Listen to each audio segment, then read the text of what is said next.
अस्सलाम वालेकुम dear students. Ninth chemistry chapter number 1 fundamentals of chemistry को पढ़ने का सिलसिला जारी है। हम लोग अपनी प्रीवियस वीडियोस में न्यूमेरिकल ऑफ मोल्स पढ़ रहे थे और उससे रिलेटेड कुछ फॉर्मूले को समझना भी बाकी था और उनके न्यूमेरिकल्स को भी समझना भी रहता है। तो आइए कंटिन्यू करते हैं इस कंटेंट को। न्यूमेरिकल्स ऑफ मोल्स के फॉर्मूला 4 और 5 आपको लिखे हुए नजर आ रहे होंगे, जो कि डेफिनेटली डेरिवेटिव्स हैं या वेरिएशंस हैं प्रीवियस फॉर्मूले के। तो फॉर्मूला 4 अगर हम देखें तो यहाँ भी हमें number of particles find out करने हैं। बस फर्क इतना सा है कि यहाँ हमें मोल्स के बजाय मास इन ग्राम्स गिवन होगा और फिर हम मोलर मास से डिवाइड करके एवोगैड्रोस नंबर से मल्टीप्लाई करके अपने number of particles find out कर लेंगे। तो ये आपने ऐसे याद रखना है फॉर्मूले की एप्लीकेशन कि यहाँ रिक्वायरमेंट तो नंबर ऑफ पार्टिकल्स ही है।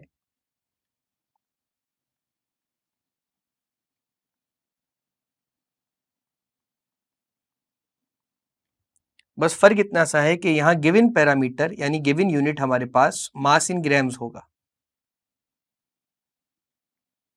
और अगर आप गौर करें तो यहाँ मोल्स के बजाय मोल्स का इक्विवेलेंट पुट किया गया है, जो कि है mass in grams divided by molar mass. तो इसका मतलब फॉर्मूला 4 फॉर्मूला 3 का ही डेरिवेटिव है। इसी तरह फॉर्मूला 4 से फॉर्मूला 5 ड्राइव किया गया, यानी अगर मास इन ग्राम्स पूछा जाए, बस शर्त यह है कि यहाँ हमें नंबर ऑफ पार्टिकल्स मौजूद होंगे यानी गिवन होंगे और हमें मास इन ग्राम्स फाइंड आउट करना होगा। तो इसकी रिक्वायरमेंट भी देख लें।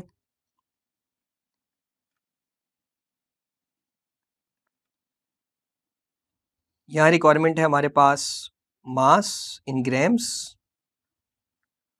और गिवन पैरामीटर्स हैं हमारे पास नंबर ऑफ पार्टिकल्स। तो फॉर्मूला 2 फॉर्मूला 5 से इसलिए डिफर है यानी डिफरेंस पैदा करता है कि फॉर्मूला 5 के अंदर हमारे पास नंबर ऑफ पार्टिकल्स मौजूद होते हैं और फॉर्मूला 2 में हमारे पास मोल्स मौजूद होते हैं।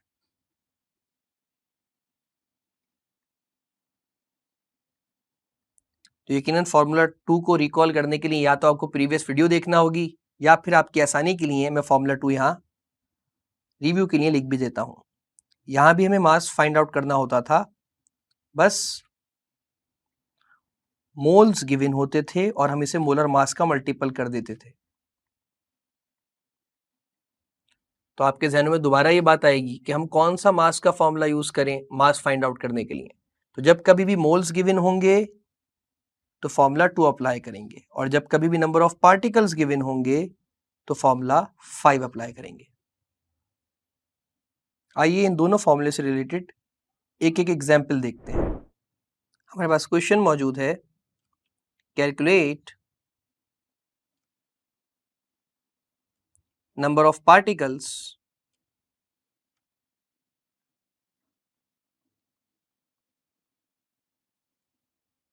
For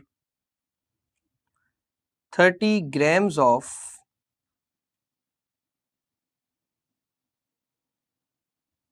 carbon dioxide.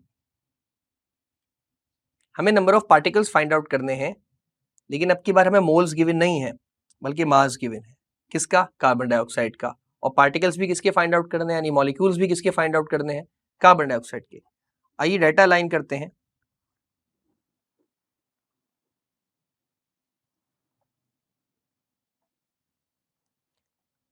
Number of particles for carbon dioxide हमें रिक्वायर्ड है, mass of carbon dioxide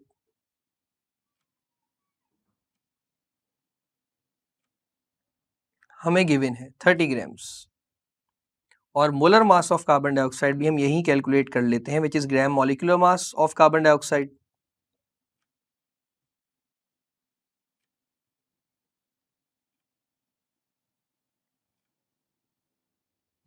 So according to the formula, we have one atom of carbon and two atoms of oxygen. The atomic mass of carbon according to the atomic mass table or according to periodic table 12 होता है और oxygen का 16 होता है। तो 12 plus 32 gives you 44 gram mole inverse. Gram molecular mass अगर एक मोल को रिप्रेजेंट कर रहा हो तो वो मोलर मास कहलाता है, लिहाजा यूनिट होता है ग्राम मोल इनवर्स। ये हम प्रीवियस वीडियोस में भी समझ चुके हैं बात। तो डेफिनेटली यहाँ मास गिवन है और पार्टिकल्स यानी मॉलिक्यूल्स ही फाइंड आउट करने हैं, तो हम फॉर्मूला यूज करेंगे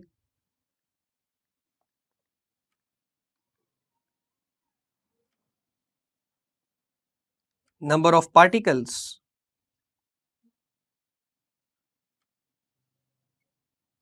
equal to mass in grams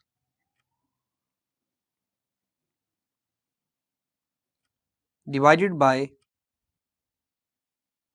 molar mass of carbon dioxide या generally molar mass into Avogadro's number।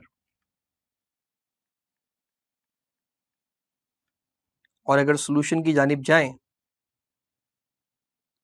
और ये सारी वैल्यूज पुट करें तो देखते हैं number of particles for carbon dioxide कितने आते हैं।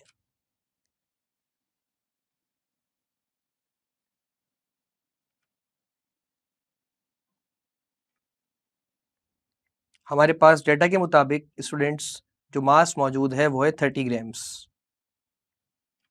डेटा में ही हमने मोलर मास कैलकुलेट कर लिया था कार्बन डाइऑक्साइड का और वो है 44 ग्राम मोल इनवर्स। और एवोगैड्रोस नंबर हमारे पास होता है 6.02 into 10 raise to the power 23 mole inverse. Mole inverse से मोल इनवर्स कैंसिल आउट हो जाएगा, ग्राम से ग्राम कैंसिल आउट हो जाएगा। हम वैल्यूज पुट करके आंसर कैलकुलेट करेंगे 30 डिवाइड बाय 44 इंटू 6.02 एक्सपोनेंशियल 23। तो इस तरह हम इसका रिजल्ट भी लिख सकते हैं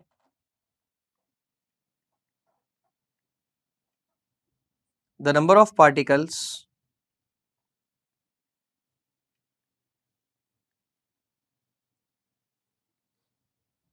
for carbon dioxide are found to be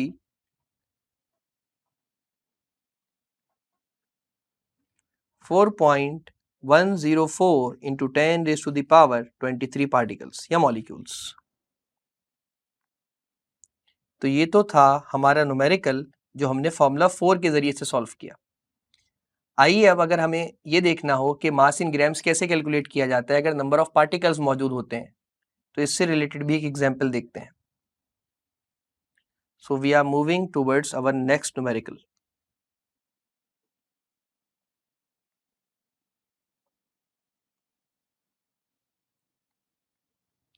Calculate amount in grams. Calculate amount in grams for 3.11 into 10 raised to the power 24 molecules of benzene। इसका फॉर्मूला होता है C6H6। आइए डेटा लाइन कर लेते हैं। देखिए स्टूडेंट्स, हमें यहाँ पे मास इन ग्राम्स मालूम करना है बेंजीन का।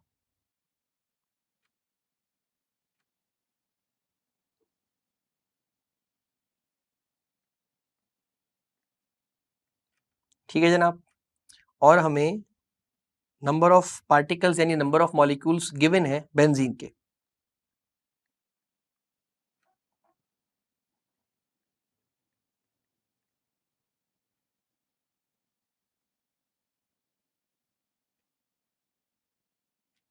जो कि हैं 3.11 into 10 raise to the power 24। इसी के साथ साथ हम यहीं पे बेंजीन का मोलर मास भी कैलकुलेट कर लेते हैं, which is the gram molecular mass for 1 mole of any molecule. यहाँ पे बेंजीन है तो लिहाजा बेंजीन का मोलर मास है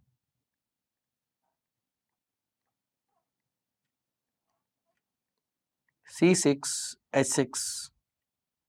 6 कार्बन के एटम्स हैं, कार्बन का एटॉमिक मास होता है 12। 6 ही हाइड्रोजन के एटम्स हैं, इसका एटॉमिक मास होता है 1, यहाँ 72 प्लस 6 आंसर आएगा 78 ग्राम मोल इनवर्स।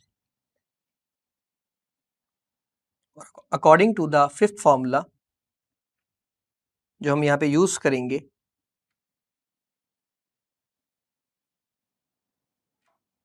वो है mass in grams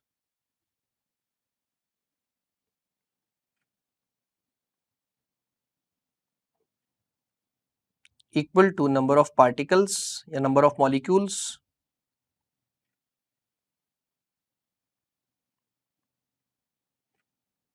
into molar mass divided by Avogadro's number. आइए वैल्यूज पुट करते हैं इस फॉर्मूले में।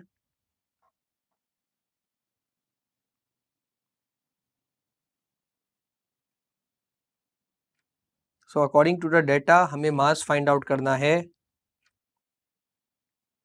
बेंजीन का। नंबर ऑफ पार्टिकल्स या मॉलिक्यूल्स जो बेंजीन के गिवन है हमारे पास, वो हैं 3.11 इंटू 10⁻24 मॉलिक्यूल्स। तो हमारे पास आंसर आएगा 40.29। स्टूडेंट्स, जब कभी भी कैलकुलेशन की जाए तो आप भी वीडियो पॉज करके कैलकुलेशन साथ साथ किया करें ताकि आप आंसर्स को वेरीफाई कर सकें। तो इस 40.29 को हम मजीद कन्वर्ट करेंगे, और कैसे कन्वर्ट करेंगे आइए देखते हैं। जब कभी भी हमारे पास डिनोमिनेटर में कोई एक्सपोनेंशियल टर्म होती है, यानी बेस 10 की कोई पावर के साथ कोई वैल्यू गिवन होती है, और जब कभी हम उसे डिनोमिनेटर से शिफ्ट करेंगे न्यूमरेटर में, तो डेफिनेटली उसका साइन चेंज होगा। तो जब भी आपको नजर आ रहा होगा कि ये +23 -23 में कन्वर्ट हो चुका है, और ये सिंपल शिफ्टिंग के दौरान होता है कि जब कभी आप कोई टर्म जो कि एक्सपोनेंट के साथ हो बेस, उसको न्यूमरेटर से डिनोमिनेटर में शिफ्ट करें या डिनोमिनेटर से न्यूमरेटर में शिफ्ट करें, वो अपना साइन चेंज करती है। तो हमने अपने आंसर को मजीद सिंपल बनाने के लिए यहाँ 10⁻23 को न्यूमरेटर में शिफ्ट करा, जिसकी वजह से इसके एक्सपोनेंट का साइन हो गया -23। और क्योंकि बेसिस सेम है जो कि बेस 10 है, तो ये पावर z हो जाएंगी। तो जब भी +24 और -23 आपको आंसर देगा +1, और हमारे पास आंसर आ जाएगा 40.29 इंटू 10⁻1। आप आंसर यहाँ पे रोक सकते हैं अपना कैलकुलेशन को, पर क्योंकि हमें मजीद सिंपल आंसर चाहिए होता है, लिहाजा हम इस बेस 10 की जो वैल्यू 1 है इसको 0 में कन्वर्ट करेंगे। तो इसके लिए हमें डेसिमल पॉइंट को राइट हैंड साइड पे मूव करना होगा। ये तमाम कॉन्सेप्ट्स हमने अपनी प्रीवियस वीडियोस में भी सीखे हैं। वो इस तरह कि जब भी हमने डेसिमल पॉइंट को लेफ्ट हैंड साइड पे मूव किया तो बेस 10 की जो एक्सपोनेंशियल टर्म थी उसमें इंक्रीमेंट आया up to number of placement, जितना हम मूव करते हैं। अगर मैं उल्टे हाथ पे 2 डिजिट्स मूव करूंगा डेसिमल पॉइंट को, तो बेस 10 पे +2 पावर ऐड होगी। लेकिन क्योंकि यहाँ हमें वैल्यू 0 करनी है बेस 10 के एक्सपोनेंट की, तो लिहाजा हमें इस 1 को ख़त्म करना है, और 1 को ख़त्म करने के लिए हमें उसका ऑपोजिट चाहिए, दैट इज़ -1। तो इसका मतलब हमें यहाँ वैल्यू इंक्रीज नहीं करनी बल्कि डिक्रीज करनी है, जब भी हम डेसिमल पॉइंट को राइट हैंड साइड पे मूव कर रहे हैं 1 डिजिट,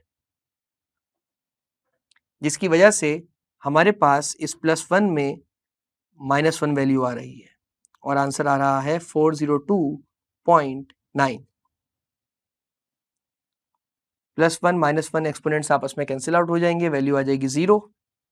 402.9 इंटू 10⁻0, और हमें ये बात पता है कि किसी भी बेस की पावर 0 हमें आंसर देती है 1।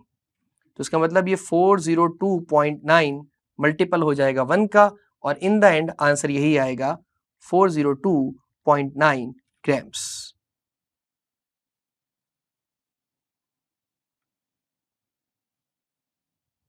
क्योंकि हमारे 9th और मैट्रिक के बोर्ड में हमारे पास साइंटिफिक कैलकुलेटर अलाउ नहीं होता, लिहाजा जब भी हमने ये सारी कैलकुलेशंस मैन्युअली की, और सिर्फ सिंपल कैलकुलेटर अलाउ होने की वजह से हमें कैलकुलेशंस करना पड़ी।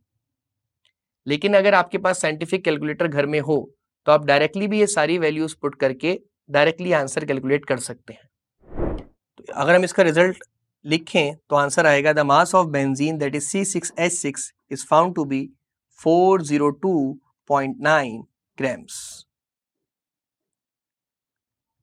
आइए अब मोल के कॉन्सेप्ट से रिलेटेड कुछ गैशियस स्टेट का भी फॉर्मूले पढ़ लेते हैं।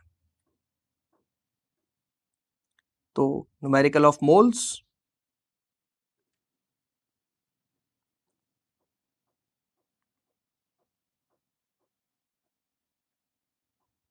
numerical of moles for the volume of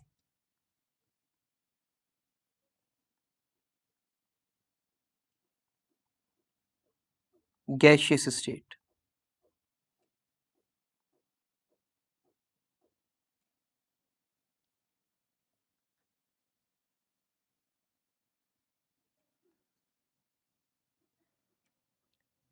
mister Avogadro ने हमें एक कॉन्सेप्ट समझाया और वो कॉन्सेप्ट ये है कि 1 मोल, ये बात आपने याद भी रखनी है, बहुत इंपॉर्टेंट कॉन्सेप्ट है students, 1 mole of any gas at standard temperature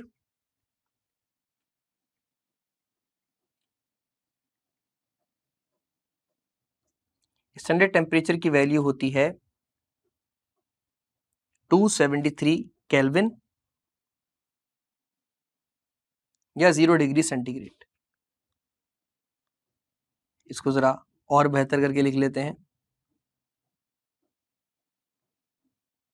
standard temperature की वैल्यू होती है 0 डिग्री सेंटीग्रेड, जो कि इक्विवेलेंट होता है 273 केल्विन के।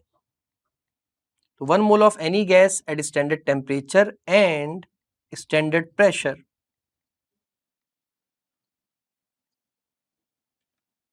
जिसे आप एट स्टैंडर्ड प्रेशर भी कह लेते हैं, इसकी वैल्यू होती है 1 एटमॉस्फेयर्स।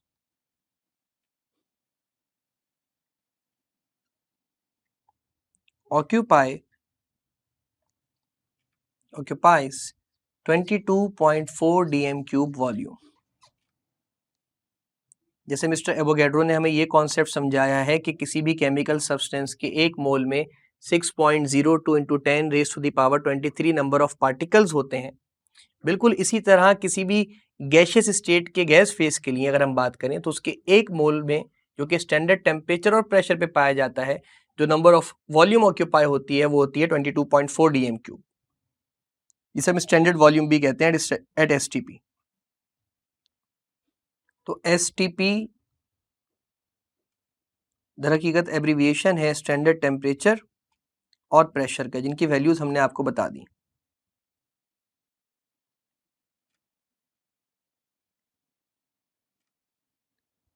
Standard temperature and standard pressure, और इस स्टैंडर्ड टेम्परेचर और स्टैंडर्ड प्रेशर पे जो स्टैंडर्ड वॉल्यूम ऑक्यूपाई करेगी कोई भी गैस,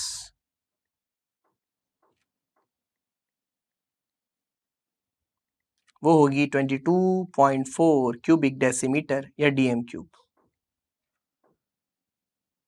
स्टैंडर्ड टेम्परेचर की वैल्यू एक दफा फिर लिख रहा हूं, 273 केल्विन या फिर 1 एटमॉस्फेयर। तो आइए अब इससे रिलेटेड एक फॉर्मूला भी देख लेते हैं, जो कि है मोलर वॉल्यूम का फॉर्मूला। यह है formula 6 for the concept of moles.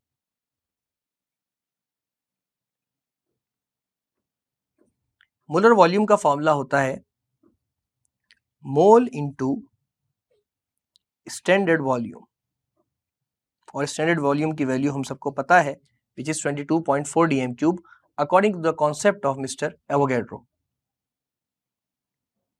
तो इसका मतलब कोई सी भी गैस हो, hydrogen gas, helium gas, carbon dioxide gas, nitrogen gas, oxygen gas, fluorine gas, chlorine gas, ammonia gas, कोई सी भी गैस हो, जब भी वो एक मोल कंसिडर कर रहे हैं हम उसको, या वो एसटीपी कंडीशंस पे पाई जा रही है, तो उसका वॉल्यूम हमेशा कितना होगा, 22.4 dm cube.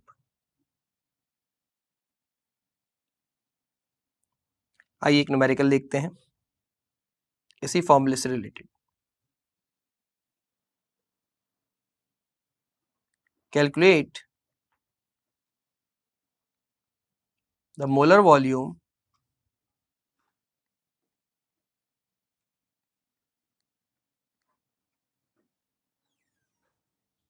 for 2 moles of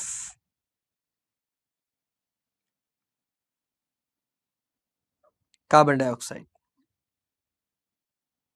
तो यहाँ हमें मोल्स गिवन हैं और हमारी रिक्वायरमेंट है मोलर वॉल्यूम। तो ये डेटा अलाइन करते हैं अकॉर्डिंग टू द क्वेश्चन।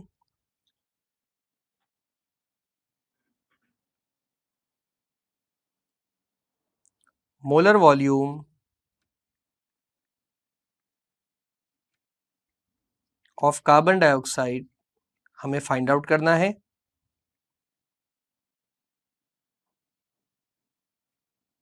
और स्टैंडर्ड कंडीशंस पे करना है, ये भी हम बता दें ताकि हम ये फॉर्मूला अप्लाई कर सकें। एसटीपी कंडीशंस वाला, standard temperature and pressure conditions वाला।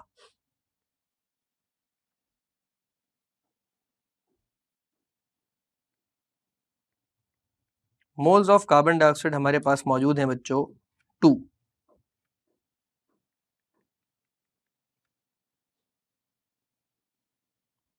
तो हम जो फॉर्मूला यहाँ अप्लाई करेंगे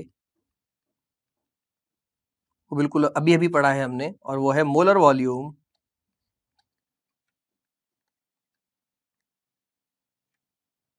equal to mole into standard volume. मैंने शॉर्ट टर्म में लिख दिया। हमें क्योंकि मोलर वॉल्यूम फाइंड आउट करना है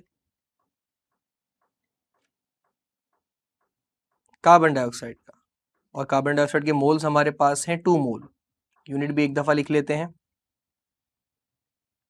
तो स्टैंडर्ड वॉल्यूम की वैल्यू होती है 22.4 dm³। अगर ओवरऑल वैल्यू लिखें तो 1 मोल के लिए हैं, तो साथ में मोल इनवर्स भी लिखना होगा हमें।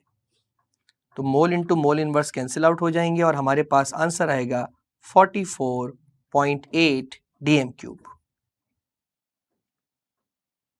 तो बच्चों ये है मोलर वॉल्यूम कार्बन डाइऑक्साइड की।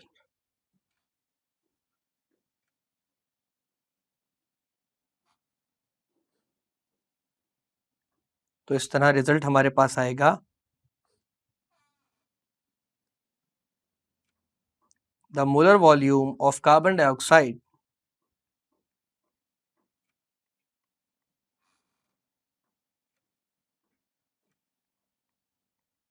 is found to be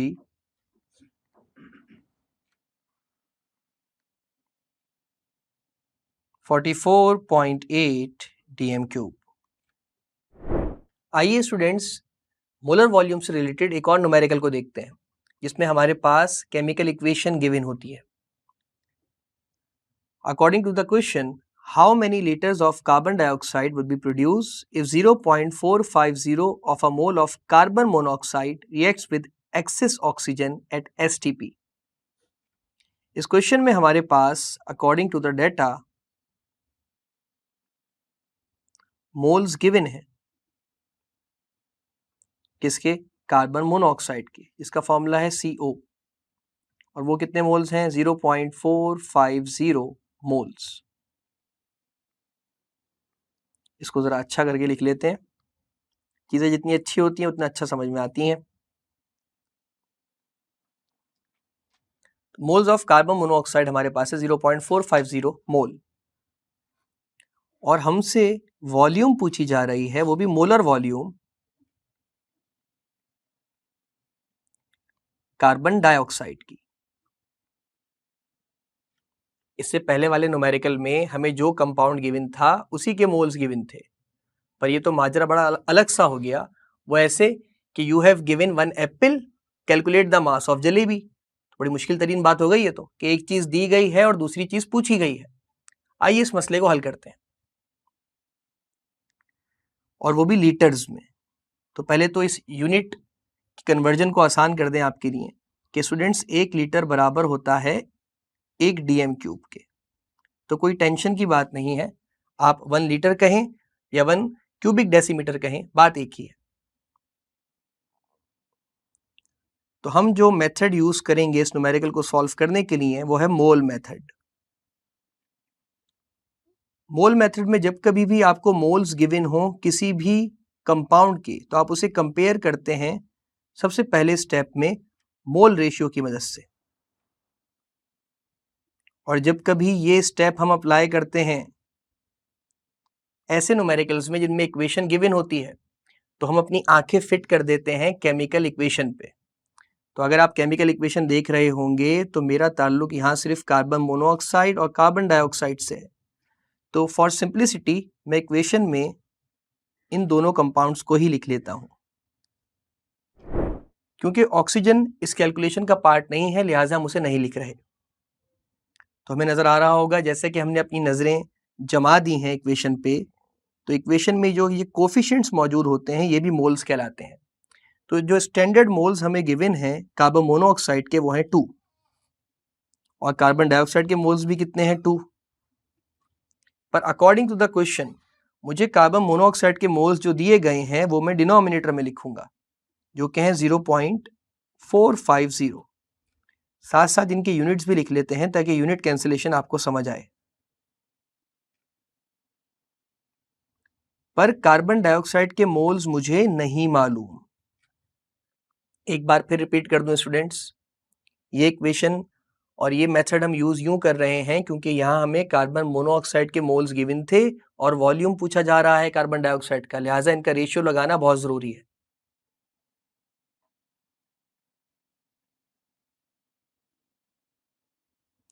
तो वेरिएबल सेपरेशन के थ्रू जब हम x को फाइंड आउट करेंगे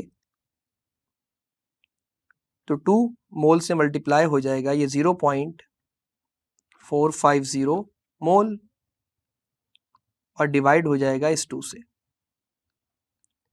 तो इन द एंड x जो कि वैल्यू थी कार्बन डाइऑक्साइड के मोल्स की, इसका आंसर भी सेम आ जाएगा जो कि है 0.450 मोल्स। क्योंकि ये इक्वेशन हमें बता रही है कि 2 मोल कार्बन डाइऑक्साइड प्रोड्यूस हो रहे हैं 2 मोल कार्बन मोनोऑक्साइड से। तो 0.450 मोल कितना कार्बन डाइऑक्साइड प्रोड्यूस करेंगे? डेफिनेटली सेम मोल्स ही प्रोड्यूस करेंगे कॉन्सेप्चुअली भी। अब क्योंकि हमें moles of carbon dioxide find out हो चुके हैं जो कि हैं 0.450 मोल्स, तो अब हम कार्बन डाइऑक्साइड का मोलर वॉल्यूम भी कैलकुलेट कर सकते हैं। और मोलर वॉल्यूम का वही मशहूर फॉर्मूला जो भी आपने पढ़ा एसटीपी कंडीशंस पे, मोल इनटू स्टैंडर्ड वॉल्यूम, जिसकी स्टैंडर्ड वॉल्यूम की वैल्यू होती है 22.4 डीएम क्यूब। और क्योंकि DM cube 1 DM cube equivalent है 1 लीटर के, तो आप 22.4 डीएम क्यूब कहें या 22.4 लीटर्स कहें, बात एक ही है। तो इससे हमारा आंसर भी लीटर्स में आ जाएगा। आइए molar volume of carbon dioxide भी फाइंड आउट कर लेते हैं finally.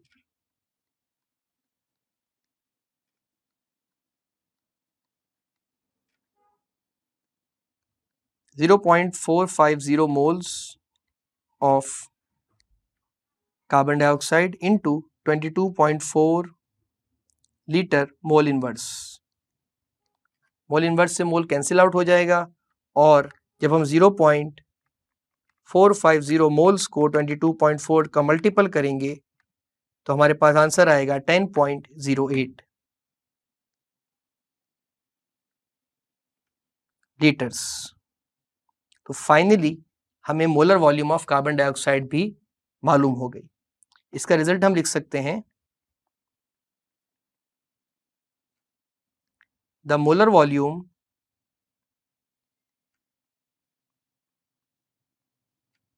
of carbon dioxide is found to be 10.08 litres. तो ये एक एडवांस टाइप थी मोल के न्यूमेरिकल से रिलेटेड।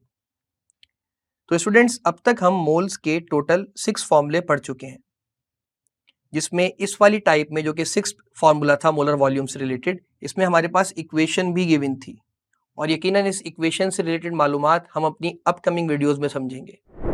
तो मुझे उम्मीद है मोल्स से रिलेटेड ये सारे कॉन्सेप्ट्स आपको बआसानी समझ आए होंगे। अपने घरों में बैठे मोल्स से रिलेटेड न्यूमेरिकल्स भी सॉल्व करते रहिए जो आपकी बुक में मौजूद है, और आंसर वेरीफाई करते रहिए।